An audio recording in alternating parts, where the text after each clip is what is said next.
Di Darussalam. Darussalam. Bisa jalan di air, kan menurut kita luar biasa. Tapi kalau bisa sering kemampuan kayak gitu, tetap lebih luar biasa dari orang-orang yang masih ya. Karena istiqomah itu istilah upaya menegakkan upaya menegakkan syariat Allah. Dan ini ada effort yang luar biasa. Kalau orang punya harapan, jadi hati-hati kita juga, karena begini, kenapa di dalam rukun Islam itu syahadat dan sholat? Karena kalau ada orang sholat, zakat, puasa, haji, tapi dia tidak beriman bahwa Allah adalah Tuhan, bahwa Muhammad SAW adalah utusannya, hati tidak laku ibadahnya. Dan setan tidak suka kita haji, setan tidak suka kita ibadah, tapi juga sulit bagi setan untuk bikin kita beres haji langsung melakukan. Maka cara paling gampang gimana? Digangguin. Udah silakan haji, tapi nanti kalau tempatnya sepi, datangnya tempatnya itu biar dagangan salah.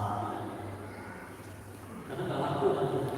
Karena sebetulnya sholat, zakat, puasa haji adalah konsekuensi dari syahadat.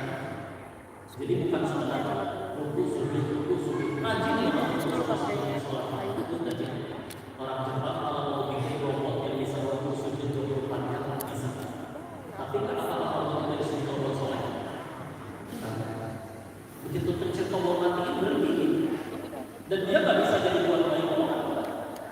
Gimana perintahnya untuk kita disuruh sujud? Itu banyak yang tidak.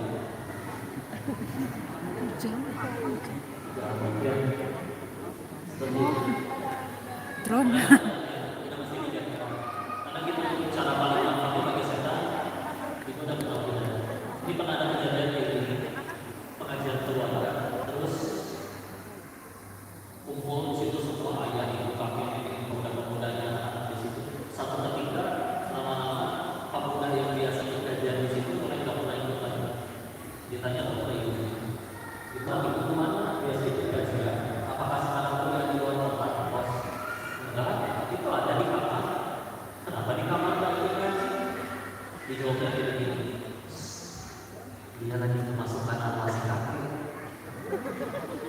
Percaya kan? Ditanya,